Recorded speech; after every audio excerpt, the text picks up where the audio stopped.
শুভ সকাল বন্ধুরা, কেমন আছো সবাই? আশা করি ভালো আছো, আমরা ভালো আছি। তো সকালে সমস্ত কাজটা শেষ করে তারপর দুপুরে রান্নার জন্য রেডি করতেছিলাম। তো আজকে শীতলের বড়া বানাবো। তো আগেও একদিন ভিডিও করে তোমাদেরকে দেখিয়েছিলাম যে আমার একটা চাল কুমড়োর গাছ একটা হয়েছে ছাদে। তো আজকে ভাবলাম যে চাল কুমড়োর পাতা তুলে নিয়ে আসি, তো শীতলের বড়া বানাবো বলে। তো এই যে দেখো কি সুন্দর সুন্দর পাতা হয়েছে, একদম কচি কচি পাতাগুলো। তো আমি দেখে দেখে একদম কচি কচি পাতাগুলো নিয়ে আসলাম, যে তুলতেছিলাম। তো ভীষণই ভালো লাগতেছিল নিজের গাছের পাতাগুলো। তো অনেক সময় তো প্রায় সময়ই আমি পাই না চাল কুমড়োর পাতা, তাই মিষ্টি কুমড়োর পাতা দিয়েই আমি বড়াটা বানাই। কিন্তু এখন কি হলো, গাছটা হয়ে গেল। তো কি খুবই ভালো লাগে, আমি খুবই ভালো পাই বাড়িতে কিছু একটা যদি গাছ টাছ হয়। তো যাই হোক, তো এই যে দেখো পাতাগুলো তুলে নিয়ে আসলাম, এসে এই যে রান্নাঘরে আসলাম। তো এখন সব কিছু রেডি করতে থাকবো, কি কি বানাবো না বানাবো। তো এই যে আমি এখানটায় পেঁয়াজ রসুন আর কাঁচা লঙ্কা কুচি করে রেখেছি বড়া বানাবো বলে।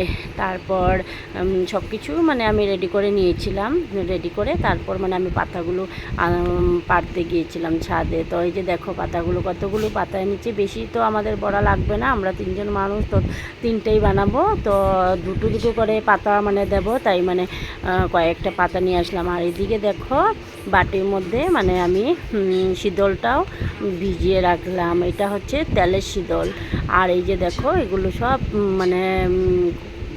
কেটে রেখেছি। তো এগুলো তো পেঁয়াজ রসুন কাঁচা লঙ্কা ছাড়া তো হয় না। তো এই যে দেখো শীতলটাও আমি ভালো করে ধুয়ে টুয়ে নিলাম। আর চাল কুমড়োর পাতাটার মধ্যে অল্প লবণ দিয়ে আর কি নুন দিয়ে এটাকে অল্প সময়ের জন্য রেখে দেবো। তো পাতাগুলো একটা ধার ধার টাইপ থাকে না, তো পাতাটা একদম নরম হয়ে যাবে একদম, আর বড়াটা বানাতেও খুব ভালো হবে। তো কিছু টাইমের জন্য আমি নুন মেখে রেখে দিয়েছিলাম। তো এই যে দেখো, তো অ্যাকচুয়ালি বড়া তো সবাই পারো বানাতে, তথাপি আমি কিভাবে বানালাম সেটা তোমাদের সাথে অল্প শেয়ার করছি। তো এই যে দেখো আমি এখানটায় চাটনিটাও, প্রথমে তো চাটনিটা বানাতে হবে, তাই তো অল্প কিছু পেঁয়াজ কুচি রসুন কুচি কাঁচা লঙ্কা এগুলো আমি পেস্ট করে নিয়েছিলাম, আর কিছু এমনি তেলে দিয়েছি। তারপরে যে চাটনিটাও আমার হয়ে গেল।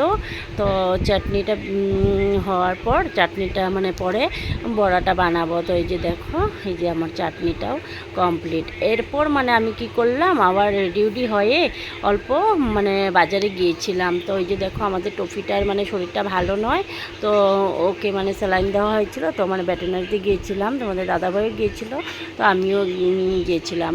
তো এই যে দেখো ওকে নিয়ে বসে আছি গাড়িতে। তো ওকে স্যালাইন ট্যালাইন দেওয়া হলো। এরপর এটার আর ভিডিওটা আর করলাম না আমি, কেননা মনটা খারাপ ছিল, ওকে স্যালাইন দেওয়া হয়েছে তাই। তারপরে ওকে বাড়িতে ঘরে এসে রেখে দিয়ে তারপর আবার বাজারে গিয়েছিলাম। বাজারে গিয়ে অল্প কাপড় টাপড় দেখতে গিয়েছিলাম। তো কাপড় বাজার হয়নি, তো গিয়ে দেখলাম। তো সেটাই, তারপর ঘরে এসে পড়লাম। এসে এই যে দেখো বড়াটা বানাচ্ছিলাম। কিন্তু আমার একটা কি প্রবলেম জানো, আমি না পাতাটার ভিতরে শীতলটা ঢুকিয়ে কিভাবে যে একটা ইয়ে টাইপের বানায় না, ওটা আমার প্রবলেম হয়ে যায়। ওটা ভালো করে আমি এটাকে ফোল্ড করতে পারি না। তো যাই হোক, এই যে এটা ব্যাটারের মধ্যে ডুবিয়ে তারপর তেলে দিয়ে দিলাম। তো একটা করে তিনটা বড়া বানালাম। সব বেশি বানিয়ে কি করব, বেশি তো বানাতে লাগবে না, তিনজন মানুষ, তার মধ্যেও একটা রয়েই গেল, কেন এগুলোকে বেশি খাওয়া যায় না, ঠিক না? তো যাই হোক, এই যে দেখো আমার বড়াটাও ভাজতেছিলাম। বড়াটা হয়ে গেলে তারপর আমরা খেতে বসবো। তো এই যে দেখো বড়াটা হয়ে গেল, বড়াটাও হয়ে গেল। তো এখন তিনটা বড়া ভাজলাম, এখন আমরা খেতে বসবো। তো তোমাদের কেমন লাগলো ভিডিওটা বলবে কিন্তু অবশ্যই, আর একদম লাইক কমেন্ট শেয়ার করবে। তো বাই বাই বন্ধুরা।